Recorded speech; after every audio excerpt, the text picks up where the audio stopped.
Good afternoon, everybody. My name is Charlie Mossbrook, and welcome to Farm Tech Tuesday. You've been listening to the music of Jason Denny while you waited.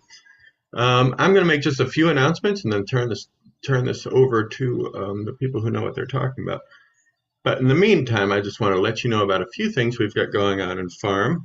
First off, registration's open for the conference coming up in October, so please do go register. It's going to be a great event. We are looking forward to it. We've been working hard. Annie Kepps has been doing some amazing work putting it together.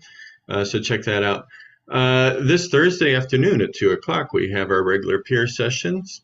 I think I'll be moderating that, and those are always a good time. So drop in and say hello, and we all have a enjoyable Thursday afternoon chatting it up.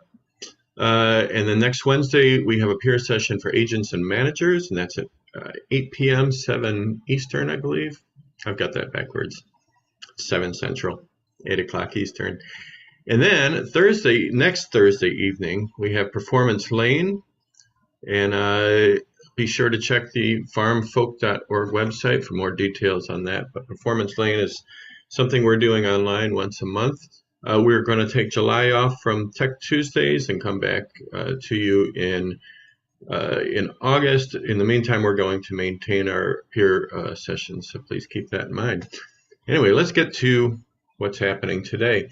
I'm going to introduce to you our moderator. We are very lucky to have her involved in everything we're doing here at Farm. I got to meet her in person this past May in Kansas City at the Folk Alliance event. We've had some Zoom coffees before that, but now we've met in We've person. officially met. We've met in person. She is the CEO of Elderly Instruments in Lansing, Michigan. If you've not been to Elderly Instruments, I promise you stopping through there on your way to Farm in Grand Rapids will cost you about 2 hours at least to explore the many beautiful instruments they have there. Anyway, her name is Lillian Werbin. Please give her a big welcome. The way I like to do it, it's easy. Everybody can hear that. Thank you. And the stage is yours. Well, I appreciate it. And Charlie's not wrong. Come and spend a couple hours with me any day. So I'd like to introduce our panelists, our speakers for today. Up first, we have Ellis Delany, a transplant from Texas to Minnesota. Ellis got a musical start at open mics, growing a fan base through touring. Becoming a mainstay at several folk festivals, Ellis has been a repeat performer and voted audience favorite at Falcon Ridge Folk Festival, Moab Folk Festival, Sisters Folk Festival, and Rocky Mountain Folk Festival.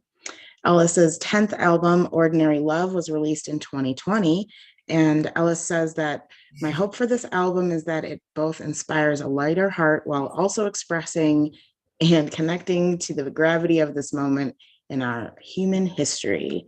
That's it.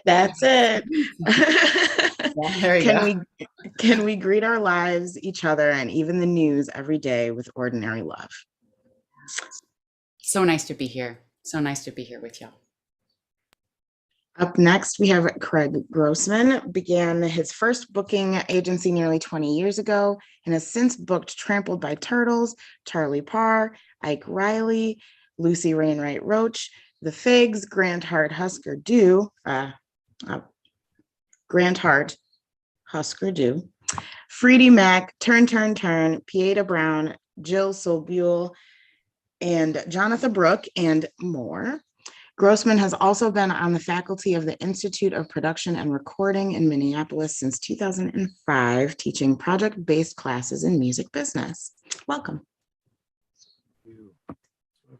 Karen James Walters is up next.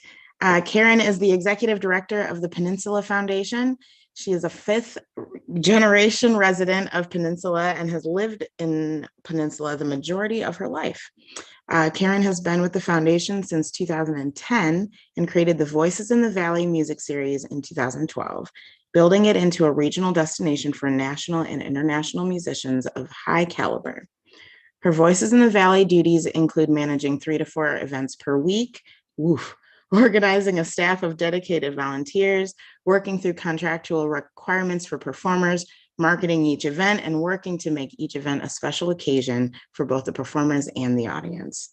Karen oversees the normal operations of the Peninsula Foundation, including fundraising, membership, programming, property management of 20 historic properties, grant writing, managing 4 Airbnb properties, and anything else that needs to be done. So welcome, Karen. Thank you. Glad to be here. And last but certainly not least, Ellen Stanley began her radio journey while a student at Oberlin College, where she hosted a women's music program for 4 years. She has been hosting the long-running Women Folk since fall 2002. As a banjo player, publicist, and music writer, Ellen brings an insider's perspective to the music with exclusive interviews, live guests, and tasty bits of fun folk trivia. She promises good music and lots of positive energy every week. So thank you, Ellen, for being here. Thanks. And the topic is, how has our industry changed? We've morphed over the last couple of years.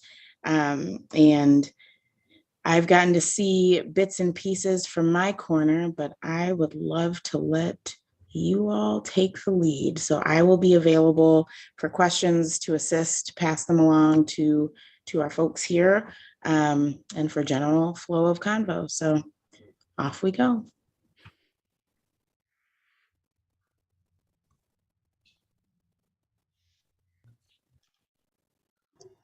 Do you want one of us to just jump in and talk about how things have shifted, or? Okay, I can think start. that's the easiest way. As the resident DJ on this panel, have no problem talking. So I'm happy to start things off. I'm sure I'm going to probably echo a lot of what you all will probably say, but especially during the pandemic, probably the biggest thing that has shifted for me, and I know for performers and presenters and booking agents, is not being able to be in person. And in my case, for radio, that means in the studio. So my studio has just shifted to my home, as you can see where I am right now. I had to build out my home studio because I did not go into the studio, and actually I've not been back since. So the biggest thing that has shifted for me is that I continue to pre-record all my shows. I used to do a live show every week on KFAI in Minneapolis, and now the pandemic enabled me to be able to do things from home, which is useful because I'm the mother of a small child. So it's been helpful to be able to do that. And also the reason why I've continued to do it is that this time enabled me to syndicate my radio show. So it's now carried on other stations across the country. And that was something for me that was not possible before. I couldn't figure out how to pivot my live radio show, and I didn't have a home studio, so the idea of signing out studio time and doing almost a whole second show to make it exportable to other locations seemed impossible. So this is something great that has come for me as a DJ out of the pandemic. And also I learned how to do a lot more remote interviews that were in depth, and as well as even remote live performances. So it enabled me to do more in-depth conversations with folks who weren't coming through town, whereas before I did only short phone interviews. So that's been something great. And yet I continue to play a lot of Minnesota artists like Ellis on the show, and just bring them to a wider audience. So that's been one good thing. Probably the biggest thing that has shifted from maybe a user perspective, like for artists or radio promoters who are giving music to me, is that now I have a longer lead time. As it is, I only host a show once a week for 2 hours. So it's always hard to fit in all the music into a show, but now it's a little more challenging because I'm not doing it live. So I can't just get it and play it that day. I have to, and it might not air on some of the stations and for another, so having a couple weeks, even if it's an artist I know, I need more lead time. So that's probably the biggest thing that has shifted for me. So that's just one thing, but I'll stop there since I'm sure folks have other things they want to say. I could piggyback on you, Ellen, with just thinking about, this whole time period has really shifted a lot for me as an artist, in terms of just, helping me appreciate how much I love and need live performance. I think, actually being in a room with people, I've always loved it. But I now really love it. Like I really appreciate it more than, the feeling of it. I just think this time has really been a gift there, just to help me really be more appreciative. And then also, it's really helped me too, because as Ellen was saying, I've gotten my home studio situation, locked down a little bit, literally. And just this ability to do online shows, online private events, and to do things that Zoom interviews, or all this stuff is really easy now because I have it all set up and ready to go. And also,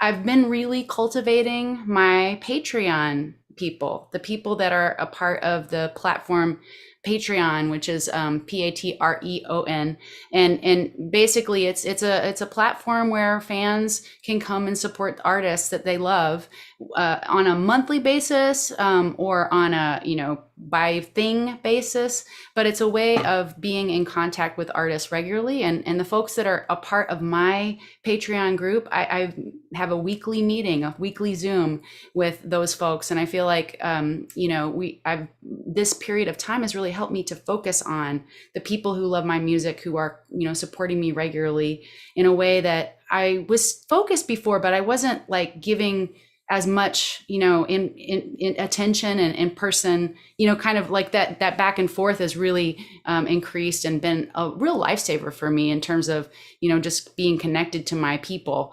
When that live element is gone, suddenly you can feel like you're kind of literally blowing in the wind, and so for me, this time has really helped to show me that these personal relationships are really important and can still be grown, or can be nurtured in the online setting. And also, I've been doing online lessons and classes and exploring other things I can do outside of live performance. So all of those things have really expanded and deepened. And, I've had some connections with other artists because of the fact that we can, get together online and we're all so familiar with it. It's easier to, navigate those relationships and set up songwriting dates or, whatever. So those are the things that have really shifted. And also just one more thing, just being home, incorporating my home life and my writing songwriter life. Like, I used to be really separate. I'd come home and I would be mama. I would be, just, partner, and mama. And then I would go on the road and it would be like, I would almost have to like schedule time to call my family because I would be so performer, and so it's been really good to help me learn how to integrate my life a little bit more. And of course they're related. I mean, my songs got better when I had a kiddo. I mean, so it's not like they're not related, but it just, this time period has really helped me to see how, to be a little more flexible, I guess, in my being. So, I'll throw the ball up in the air. All right. Yeah, I feel a little silly right now because you guys are both so positive, and so I'm going to take you to the dark side. Actually, there are definitely good things that have come from this. I don't know what happened to 2 years of my life, but there's a whole period of time that I seem to have really lost. Like, oh yeah, I did that last year. No, that was 3 years ago. When did they play the hall? I don't remember. So I've got big chunks of my life that are missing. But at the start, there was the devastation. There was the canceling shows, hitting that cancel button, making the phone calls, knowing that, this is how people make their living. I mean, the GAR Hall, we're run by a nonprofit. I always have this motto that if you support the arts, you have to support the artists who make the art. Otherwise, you're not really supporting the arts. And so that's always been kind of my mantra. And so I'm always really attuned to that. People make a living doing this, and it's not an easy living. They're out on the road, they're traveling from place to place. People think it's very glamorous. I think any artist will tell you, no, it's really not. I'm traveling around in a minivan, and I'm just making it to the show on time to put my merch out, run through a sound check, and hope for the best, And so, yeah, that was very, very difficult. And then, we got some support from the government, from the CARES Act, and we thought we would do live streaming, an actual live streaming, jump right into this. Seemed like a great idea. Our first show, we were so excited. And then all of a sudden, my phone and my computer, everything's lighting up. I can't get on. I can't hear. The sound is terrible. Well, the sound in the hall was perfect, and so we went through that whole thing. And what I found out from the live streaming is that you really can't control your end user, so that created a whole separate set of issues for us. And then the artist, it was very funny at the end of the show, they're like, that was the weirdest thing I have ever done, is try to have like this performance, just like there are people in the hall, but there's nobody here, just the strangest thing. So I don't know, we did that for about 6 months. We did the live streaming. The idea was to really try and stay relevant and try and get some money in the pockets of people who were performing again. And then we did an outside venue, which this is the bright side. We did an outside venue that we're going to continue to do this summer. And we are back to doing shows. I will say that attendance is at best about 75% of what it was. People are just not running back to live shows. We get a lot of support from even people who, although they're not coming back, they still support that we're doing this, and please continue and please try to weather through this. We're just not comfortable coming back in. And so we will, we'll continue to do that. I'm hoping that this summer we have a good outdoor season, and then in the fall, it will all go away and we'll all be back to normal. But yeah, it has been difficult, but I should circle back. We've done a lot of thinking about this camera equipment that we purchased, and maybe starting shows, maybe getting some people in to do some recording and talk before the show or after the show, some kind of highlighting, like how are we going to use this technology now? And that's kind of where I'm going with it right now. I'd like to even do like some more like live radio broadcast from here, have someone, if we could work with someone to pick it up. She's like, yay. I mean, we would really like to do that. Because I get just a lot of really incredible artists who come through the hall. And it's really a shame. I hate it when the room's not full. Yeah, because they deserve a full audience. So maybe if we can find another way to get the music out to people. I'm taking up too much time. I'm known for that, so I'm gonna let somebody else talk now. Okay. Well, I appreciate it. You guys gave me the advantage because I got to hear all of your stuff first. I'll probably echo a lot of things for sure. I certainly. I've seen the dark side. I had an agency before I joined Flemming right at the end of 2020. So I'm a bit of an opportunist because Jim had approached my company, Green Room Music Source, to merge.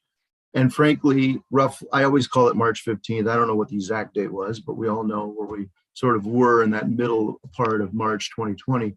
When I saw all the shows go down and all the contracts being necessarily canceled or postponed, As a small business owner who has had the company for 14 years, I kind of assumed that was the end. I was sort of like looking off the cliff going, okay, what's next? I am an educator, but that's by no means ever been a full-time job for me. So there was a survival mode going on. But fortunately, I was able to merge the company with Flemming, and they were really on top of something that I had wanted to be on top of even before the pandemic, was the live stream.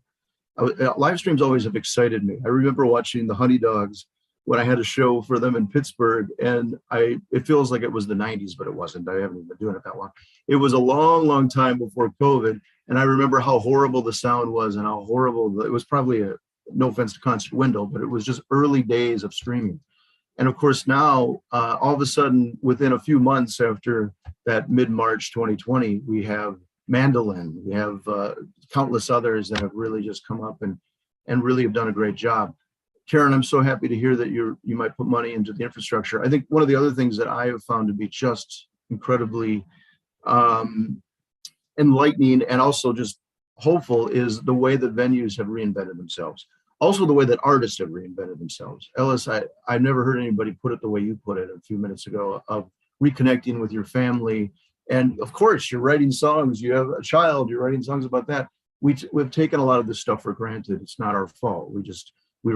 All of us were just going and going and going and constantly booking and constantly moving around. And to have that breath of fresh air, I mean, on a personal level, I remember taking walks right after everything hit, and it was like no airplanes, no cars. I live in an industrial part of town, and it was still peaceful. So I was kind of feeling like in a meditative state for the remainder of 2020. But getting back to that point of where tech is going, it's so exciting to see venues do this. I remember I had an artist that got asked to do a drive-in show in Texas. It must have been the summer of 2020. And that was a new thing, of course. I had read about it, but hadn't experienced it. And I remember the promoter calling me and saying, how much should we charge per car? And I'm like, I don't have any idea. I know, and none of us have ever done this before. It was just exciting kind of to be able to jump in the pool with everyone, the people who all are on this screen now, and they're part of the industry, what I call the live world, and to be able to collaborate with everyone and sort of be, of course, frightened because you're in survival mode. We still are to a large degree, but we're figuring it out. You know, I've always worried about my artist and artists outside of my roster since 2020, because I'm like, I used to be an artist that toured, and I know how hard it was for me to transition into the business side and to stay home and kind of have a different lifestyle. Yes, it's a chaotic and crazy lifestyle, Karen, as you mentioned, and everyone here knows. But we were all used to that. We were all, we're now getting used to a new reality. And so it's just exciting. I'm all over the place. There's so many, I wrote down a million things. There's just so many things going on in my head right now. I'm so excited about this talk. I ran a panel last week that was similar to this for Minnesota Music Coalition, and I'm just excited about it. Well, I think what I really, I think what all of you touched on was that most everyone who, venues, artists, anyone who touches this industry had to learn a bunch of new skills, get in touch with themselves as a human being and with their fellow human beings, and accept some darkness to get to some good. And I guess that's metamorphosis, right? So maybe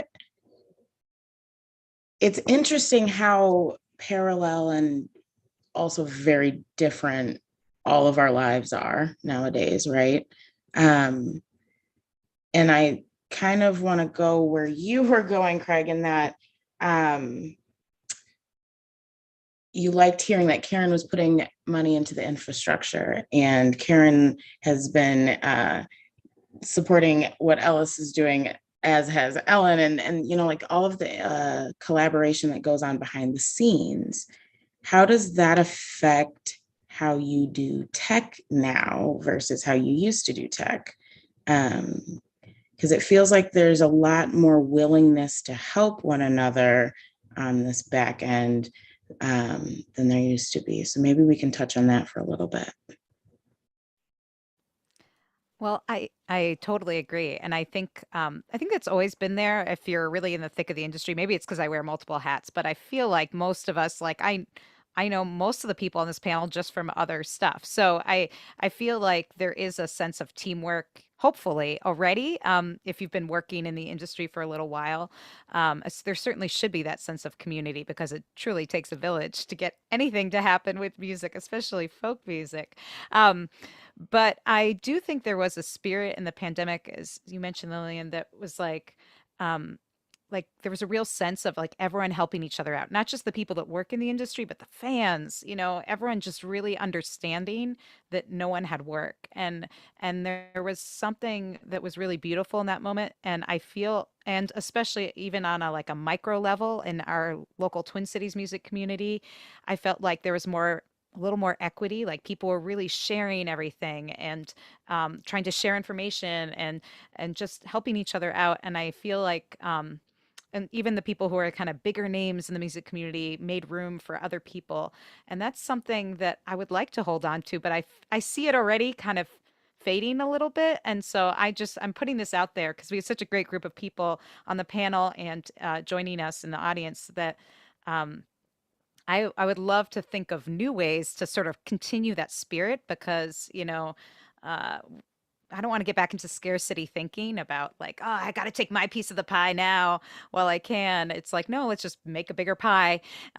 Because I loved that was one of my favorite things out of the pandemic, aside from all the skills and the new equipment and all that. I just really loved that sense of helping each other out in community. And I'm trying to hold on to that. And one of the things that I've been thinking about that you were mentioning about the behind the scenes is yeah, thinking of my show as both global and local. And I've always thought that way about my show, but really how can I really make that a reality in terms of like I'm still giving all the local, and I don't mean that in any pejorative way, but they're local to my community, making sure they get the biggest audience possible and also allowing for those longer in-depth conversations and giving them as big of a spotlight as I give the big national acts like the Indigo Girls or whoever it is coming through. And so, and that it's not just about the tour date. It's because that's one of the things that made things focused on bigger names is like, oh, they're coming through town and playing a big show. It's like now that my show is less focused on that, I can really just be like, this person had a great record. I want to spotlight it and talk with them about it and talk about all the shows they have coming up, whether they're just in Atlanta, Georgia, or whether they're like all over the place. So that's something I've been Yeah. thinking about. Yeah. Craig? I can't even. I love that you said that. I've always thought, as someone who started in the booking agency, I really took advantage of the fact that I live in such a rich community, the Twin Cities, same community as Ellen and Ellis. And we've always been really spoiled, right? Here we have every genre you can possibly, there isn't a genre that isn't represented well here. And so it makes it a little insular. And I'm always the first one to say this because as someone who, when I have artists, of course, I have a lot of artists that don't live in the Twin Cities, and it's very tough for me to break them into the Twin Cities. Ellen is a great champion. I always love that you treat the artist equally, like you said. And I like what you said towards the end about just like, let's celebrate everything they do. They might not get to the Twin Cities or wherever, but you've obviously got a voice and a format to celebrate that worldwide. And it's just really, I'm a little bit worried though, Ellen, because you said it without naming any names, that it's starting to slip away a little bit already. I think that I've used the word collaboration more in the last 2 years than I've ever had in my entire life. It made me realize if I wanted to stay in this business that I had to and really want to and actually really enjoy collaborating with people no matter where they're at. Personally, I ended up, for survival, I ended up booking local artists that it isn't that I wouldn't have booked them, but when we were coming back for the summer, I realized that people weren't going to be touring again. Since I took advantage of the fact that I joined a new agency and I'm like, you know what, I'm going to be looking at local artists more because it had been a while since I had a lot of local artists. My agenda has always been to book nationally, internationally, and a lot of local artists can't or won't get out of town or at least out of the region. And so it was more just a business thing. It was something I always hated because there's so many artists that I love and have had the opportunity to work with. in this community, and in not just in the Twin Cities, but in Minnesota and in the region. So I'm just echoing that again, and just saying that I think that you're right on with that. Of course, this can go for any community, but hopefully we can hang on to that energy, that collaboration. Yeah. Ellis, Karen, do you want to add anything? I was really impressed during this time. The venues of Northeast Ohio joined together in a collaboration, and it was around the COVID vaccines, and which was a really hot button issue for us. Do you have to have a vaccine to get in? And what I found out,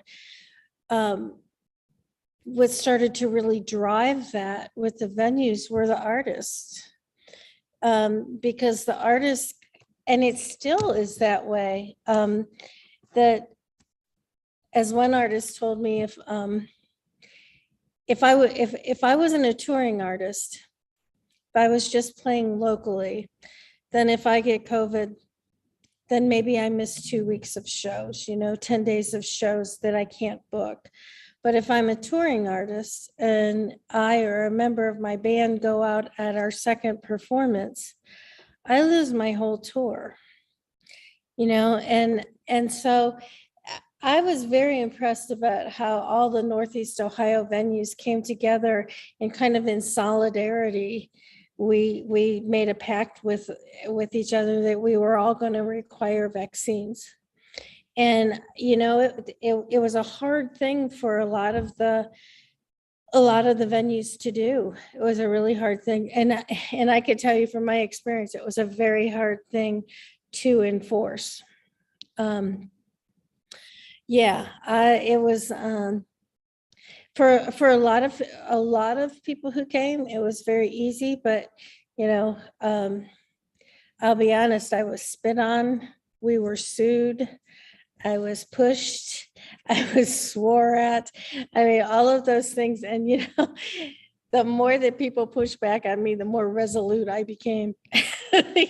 Like, no, this is the right thing to do. And, it was, so that was a really hard thing as a venue, but I was so proud of us that all of us did that, no matter what the genre of the venue, all the way to Severance Hall in Cleveland, everyone. They did that. So that I think that is really important. And I do think that going through this whole experience, I have a lot more contact with different venues than I ever had in the past. Somebody, I'll just throw out a name, Cindy Barber, who is kind of the grand lady of the music industry in Cleveland, and she's been at this for a long time. I mean, Cindy never called me when she had an act that she thought was really great and would fit my venue better than it would fit hers. She would just turn it down and move on. Well, now she gives somebody my contact information. So because of that shared experience, I think that we're all closer and we're all looking at the same kind of goals of how do we get back and how do we stay relevant and how do we stay in business? Well, I really want to jump in here, Karen, because I feel like more than ever, I think the folk community has more connection internally than, even though that was kind of how it was set up anyway, because folk musicians are sleeping on people's, couches sometimes, or whatever. I mean, we do get to know our fans in a real personal way, and we get to know each other. I think Folk Alliance really helps to foster that, and certainly just being on the road and getting seeing people at festivals and all of that. But this whole experience really has brought us together more, I think, and I think it is what we need as a world, to be less individualistic and be more communal or communally oriented. I think there's a lot of value, in not only lifting each other up, but also, saving the planet, not to like totally, explode our conversation from the micro to the macro. But I really do feel some hope. It's that mind frame, that shift of thinking, and also for me, I didn't mention this, but Karen, when you were talking about, having the dark night of the soul, or, it's like, for me, part of these 2 years has been going and realizing all my skill set, really makes me professional at people and interacting with people. And so I went and got a job at Trader Joe's, because it's a physical job. Like, performing is a physical job. Like, so much of it is there are so many things that I do regularly as a performer that kind of matched up a little bit, except for the being special, when you arrive at the job. When I arrived at Trader Joe's, I was just one of many, workers. And so in a way, that was really exciting to have that experience, and also really humbling, I should say. And at the same time, like, it helps me see my career from that real, like, eye level kind of place, because I really see it like, oh yeah, I'm right now I'm stocking shelves. When I'm answering those emails, I'm like, it's like, and actually I'm having less back trouble, because, I don't have to unload the truck or whatever it is, I feel like, there are some parallels that are working here as I'm talking, off the cuff, and there are some that aren't working as well. But I do have some hope that there is something that we're all learning communally, and that even as we go through bumps of remembering kind of what we were doing in the past, like I've started to think of time differently, like that we're not in a line, but we're more spiral, so I feel like we're living in spiral time, y'all. And I think more of us are kind of in that flow and understand that much more. I certainly, I do feel like I just released my record, and it was 2020, and it feels like, oh wait, it's time for another record. Like, you know what I mean? It's just, but maybe not, maybe things are different. Maybe we'll, it's like, there are a lot of question marks, and how can I hang out in the unknown and the curiosity of what comes next, and look around me for, collaborative, kind of local knowledge, so to speak, to understand what the next steps are. Yeah, that's that willingness to learn throughout all you do. And I guess we were all forced to learn new things on the fly every day for the last 3 years. Karen, you're unmuted. Do you have some other thoughts? The one thing that I have noticed since we've been back and we've been open again, and the people who do come out to live shows, I've always had an appreciative audience. I don't ever want anyone to think that, there was nothing ever ordinary. I see, my thing with a live performance is you could see the same artist every night for 5 days and see a different show every night. That's the thing I love about live music. But I have just almost been taken back by the emotion of people who come to shows. They're so emotional about it. And and I'm not like freaked out about it. They all want to hug me. They all want to just like have that feeling of that we're all in this kind of together, and we made it through, and we're back, and we're so happy we're doing shows. If I have heard that every show, I hear it probably at least 10 times. We are so happy you're doing shows. We're so happy, Yeah, we wish you had more than 50 to 75% of your audience back, but that's okay. You know what? They tip the bartenders a little more, They hit the tip jar for the artists a little more.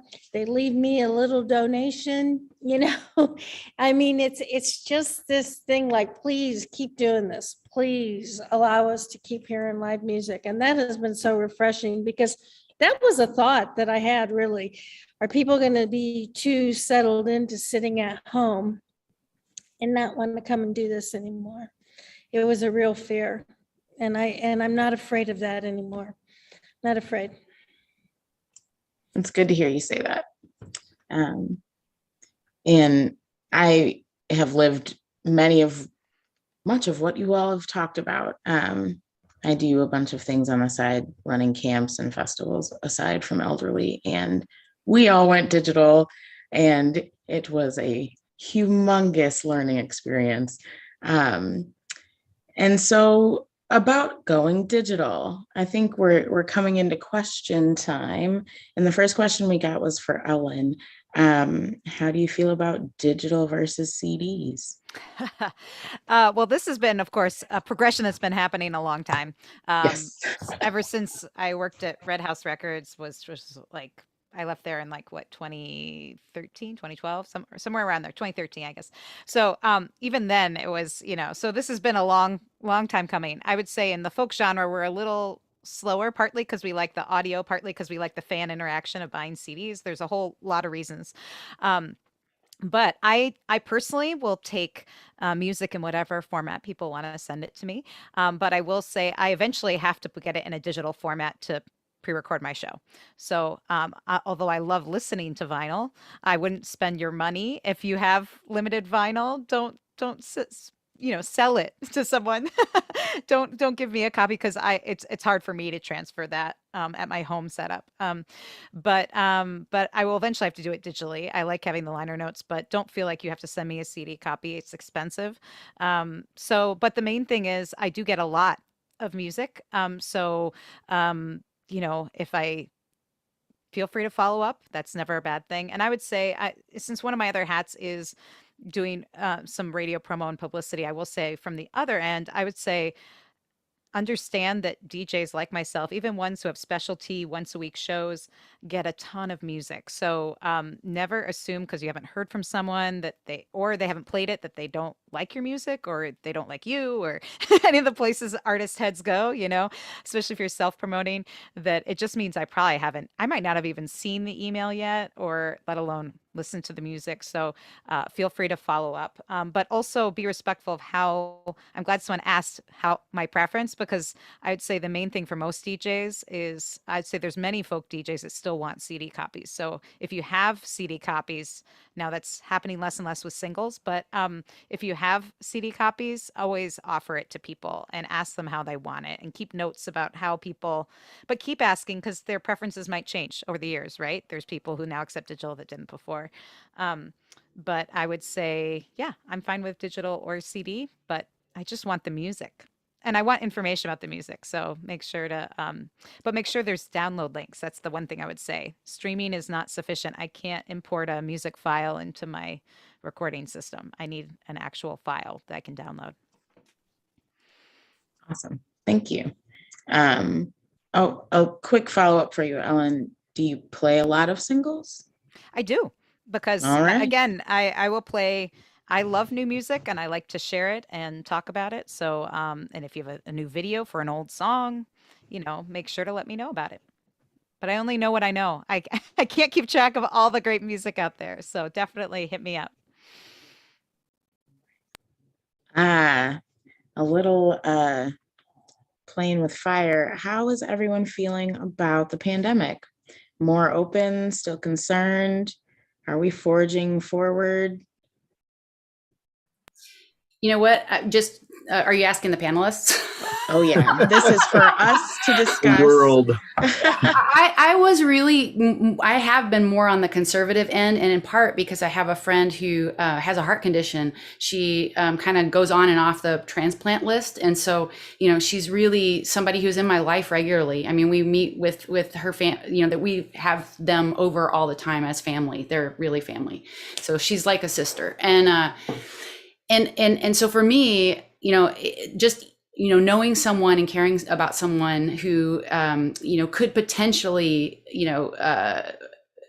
die from, I mean, not only that could any, but, it just felt, I felt like I had an extra responsibility to be careful and be mindful of how, how I was participating, in the music world, because of the fact that singing was such a, and so, yeah, I guess I don't know. My brain is totally like, I have several things shooting for my mouth. So I think I'm going to stop there and just like give somebody else a chance to pop in, because I forgot my point after that. But I feel like I've been more cautious, and I'm feeling more optimistic. I'm starting to book things in 2023, in fall, of 2022, much more easily, because I feel confident that everyone in my life has vaccinated themselves, and there is more information about what you can do if you catch it early. There's more information that they're having about these new variants that are coming out.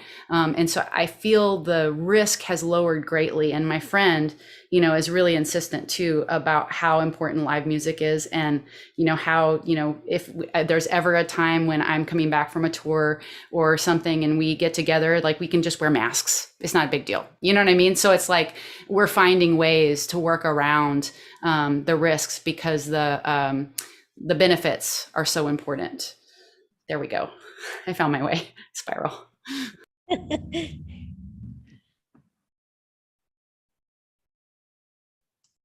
Craig, Karen. Oh, did you Karen wanna- was lit up. Karen, did you have something? I was very conservative for a very long time about it.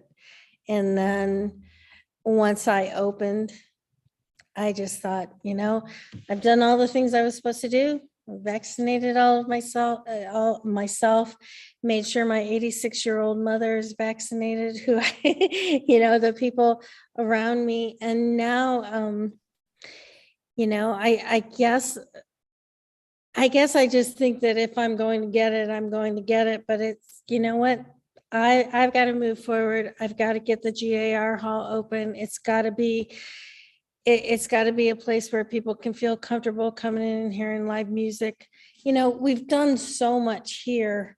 I always laugh, like if there's any place you'd want to come see a concert, it's not insulated. I mean, if you sit by the window, your hair can move. It's like there's a lot of air that goes through here. But in reality, though, we put all the filters on all of the systems. We've done all those things. So, I just it's not that it's not always there, but I just feel like I had to start living my life again and making this available to everyone that wanted to come. I was just going to say, I have artists of all varying. I work with a lot of older artists. So I've recently had an artist who had to cancel a short tour because he has some existing conditions, or he's not the healthiest right now. And unfortunately, it's good that he's going to stay back. There's always this level of, responsibility you feel from the agent standpoint. We always follow the lead of our artists. And I have one artist who still hasn't worked. There's no rush. It's like maybe he'll never work again. I hope he does. A lot of people miss him, but we want to play it as conservative as possible. We understand. I sit behind a computer. I go to as many shows as I possibly can, but I'm not out there touring. I'm not out there guerrilla warfare doing this. We've all talked today about how this has always been a difficult business for touring artists in a way. And now there's even I have this new level of respect for artists that do get out there, but I worry about them. Of course, twofold, not just of them getting sick. I don't have any artists that aren't fully vaccinated, but that, their responsibility singing and spraying their message across to audiences. And of course, that's always a scary thing, and always has been. So I feel like I wish that more venues were still doing full vaccination requirements or proof of vaccination. Not even so much the negative test, but that too, I suppose. But it is what it is. And we do all obviously have to keep going. And it would not feel very good to be still locked down 2.5 years. Can't even imagine what that would be like. So, that's about it. But just we're slowly getting through it, which is great. Trying to be optimistic. Yeah, I'd agree with that, Craig. And also, I mean, luckily here in the Twin Cities in summertime, there's so many outdoor events too, which is really, really wonderful for artists and fans. Um, I like Craig. I work from home, but I am a musician. My husband's a musician, so luckily we mainly play around this area, and it's a pretty well. We have a high population of vaccinations, so we did start playing out at some inside venues like like last fall and stuff. And but I think the main thing that has shifted for all of us, I think, which is a good thing, is that we're all just more conscious of our health, like not just COVID, but like in January I was doing a residency, and I knew January there was that new wave, and I was wearing my mask the whole time during the performances, but I checked in with the band every week and I said, is everyone okay? And if anyone doesn't want to do it for any reason, that's fine. And I missed 1 week and I didn't have COVID. I thought I did, but I didn't. I was just a really bad cold. And then I was like, wait, it's a bad cold. I should stay home. Like, I think in the previous years we would have all been like, oh, we'll just go through it. It's just a cold, right? And I think like, well, why would I want to give anyone this awful cold I have? It's terrible, and I couldn't sing that well anyway. And I just think that's one good thing is like we should all be conscious of our health, especially artists. I mean, we rely on our bodies to make music. And so why shouldn't we treat them with the same respect that, I know it's hard when you miss out on like gig money, but that's one good thing. The other thing I was going to say is that right now I feel particularly good because in my family, we all got COVID in April. So, and it wasn't bad. And now I feel very, superpowerish about, for at least for a couple months, getting me into summertime. But I do think we are just now in a stage of like, we all have to evaluate our own risks, but like just being mindful of what other people need. So if someone says, like a band member or anyone else or a fan who doesn't feel comfortable coming to the show, it's like, that's fine. All we can do is assess our own risk and move forward. But I'm feeling pretty positive about the way things are going, especially because the waves seem to be getting, even if they're more contagious, they seem less rigorous, I should say. So I guess I'm feeling better. And my son is too young to be vaccinated, so there was that concern for a while, but he seemed the less sick out of all of us. So I'm feeling better about things. Well, it sounds like this panel is very aligned. We're just getting in touch with ourselves. We're trying new things, widening our abilities. So we're coming towards the end. Why don't we wrap up with your favorite temporary fix that is now a long-term endeavor or a long-term solution? And I can kind of start because I haven't been a part of this, but long-term solution or long-term endeavor for me in general was being more involved in the community.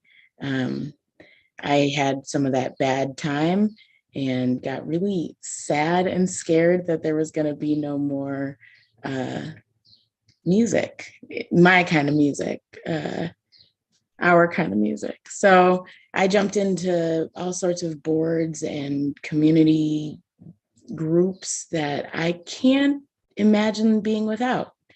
And so I think it was Ellen, you said that you were grateful that you had gone through some of those things and we're now in this new era, and that's kind of where I'm at. So we'll go around, and if there are any final questions from our participants, please put them in the chat now, and our panelists will let us know what their favorite long-term endeavor from a temporary fix is. I'll jump in. I would have to say the creation of an outside summer venue. I used to pretty much close July and August, and not anymore. Not anymore. And it's and it's been great. I don't think I will ever start them in June. Last June, every show I had, we ended up at the GAR hall because it's just like, oh, Karen has a show. We're gonna rain. Yeah. Yeah, July, August, and like about midway through September, it's a beautiful setting, and people just really enjoy it. It's really, they bring their blankets, they hang out, and it's very nice. It's a very relaxing kind of night, and yeah, we won't quit doing it now. So that's been good.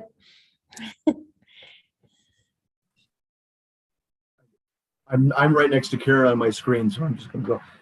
On a technical side, I definitely think streaming, as I mentioned in my rambling introduction, it's really nice that now that technology has become better, that venues are starting to put more infrastructure into that. So it's a better experience, obviously, for everyone involved. And I really love the idea of hybrid. I mean, we go to these conferences that are hybrid, and of course, shows that are hybrid. And there's a lot of questions left unanswered for that, but it's exciting that we're forging ahead with that. And hopefully, it isn't quite, we're not doing as many live streams, and that's a good thing because we're doing more in person, or at least straight ahead live streams. So I like that hybrid concept. On a personal note, and this panel has given me more hope for this, is the collaboration. There's just the idea that we are all, I feel, more like a community than I ever have in this business. There was a community before. I've always been involved in folk and Americana and even alternative music, as we call it, as the kids call it. There was a level of community, but I think now more than ever, this ecosystem, in order to survive, we all have to rely on one another, help each other out. That's really exciting. And I do hope, of course, that continues and even strengthens. It gets better as we go along.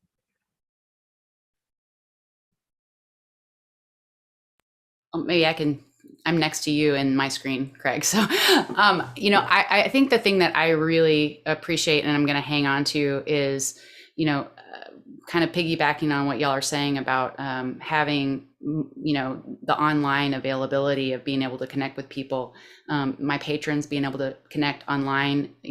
I can do it from anywhere. I can join up from anywhere and hold that Zoom meeting and, hang out. My meditation center here is now everything's online. And so I can connect with those, sits or, the people that are involved in that center. Anywhere I am, I can connect. And so it feels to me like it's just a real rich potential, even though we get tired from the screen, but there's still something really rich when we're able to be in person too. Sometimes I think that really, to have the option, to be able to connect wherever you are, no matter what's going on, to be able to share music, because the technology is getting pretty good. I mean, I'm upgraded here. Like I've got my stuff going so I can sound my best, online. And so it feels to me like there's a lot of good that's coming out of it through the connections and everything everybody's saying. I need to stop talking here. Ellen.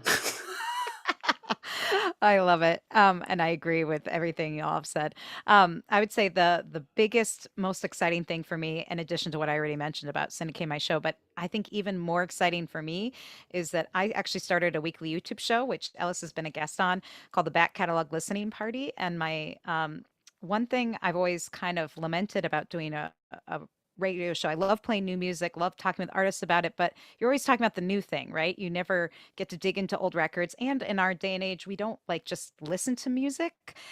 At least I don't. I work in the industry and I feel like I'm just listening to tracks quickly, previewing it for my show or figuring out how to promote something. And I feel like something that we've lost in our busy time and that we went back to during COVID was just listening to albums, like on long walks and whatever. And so I launched this weekly show. It was actually my friend Anthony Ehrig's idea. He's a local banjo player in a bluegrass band.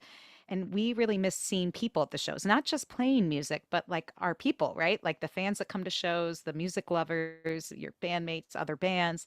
And so he had this idea to have a weekly show where it was a listening party. So we'd invite different artists to talk about old records, and we feature 4 or 5 songs. People join us live online on YouTube, ask questions live in the chat, and we actually listen to whole songs together in real time. So even though we're not physically together, we're listening to music. And it's like my favorite hour of every week. We've talked with so many artists we started local, but now we have artists from all over the world that join us. And it's the most fun I have every week. And it's some well-known artists, some lesser known artists, but it brings me so much joy. And even as things opened up, we thought it was just going to be a temporary thing, but we launched it. People really wanted it to continue, even as live music came back, and even as we were playing gigs. So we launched a Patreon, and people support it because they want to hear it. And even though we might not have as many people in the live show every week because they're going to see live shows, they tune in later, they listen to it, they share it, and it's a tool for the artists to promote that record collecting dust in their basement. So it's been great all around, and it really brings me the most joy about connecting to music lovers from all over the world and right in my backyard. So it's my favorite thing. And plus, you kick back and you drink your kombucha. It's true. It's a musical happy hour. So I hope folks will check it out. It's fun. All right. Well, thank you all for sharing your collaboration and community. I hope to stay in touch with all of you. This has been nice, and it's always good to know that we're not alone in this weird world we're in. So thank you, Ellis and Craig and Karen and Ellen. I appreciate you all, and I will kick it to Charlie to sign us off. But thank you. Let me find my mute switch. I found it. Thank you all. Ellen, Ellis, Craig, Karen, Lillian, thank you so much for joining us and sharing this wonderful conversation. I think ultimately what I heard was this commitment to maintaining the community that has really been nurtured in a special way over the past few years. And if anybody's been paying attention to what Farm's been up to, that's been our mission. It's really just to continue to nurture the community and keep us all engaged and keep us working together. And so it's wonderful and beautiful to see that that's where you all see us going, and let's all work together towards that. I love it. Speaking of community, there is a segue planned here in my brain. Speaking of community, we have our peer session Thursday. That is at 2:00 Eastern, 1:00 Central. I'm constantly doing that math in my head. It should be easy when the baseball team's in a different time zone, but it does. I don't figure it out that simply. And then next Wednesday evening at 8:00 Central, I'm mixing it up, farmfolk.org. You'll get the correct times. Don't trust me. Trust what we print on the page. I think I screwed up a time zone thing yesterday. Anyway, so that's going on. And next Thursday evening, we have Performance Lane. And if you haven't taken part in our virtual Performance Lane, we've had some wonderful musicians who have gotten together and shared their music. Check it out. It's a great way to find out about different acts happening throughout the region, actually throughout the country, because I believe we've had, and further, I think we've had some Irish performers. So check that out. Performance Lane is next Thursday. We're doing that once a month. Next month, we're going to take a break from our tech talks and return to you hopefully in August with something that will hopefully help you to plan your conference season, because fall we're going to have, I know NERFA and Farm and SWERFA are all going to be meeting this fall, and then there'll be another virtual from the far west. Anyway, thank you so much. Thank you, Annie Caps. She has been running the dials for us. I don't know. I don't see her face, which is so weird to me. I'm so used to seeing Annie almost every day. But Annie's been running our dials. Please be sure to check out the Farm website where you can register for the conference, and we can continue to nurture this community as has been the theme today. Thank you all so much, and we'll see you Thursday if you join us then. Thanks.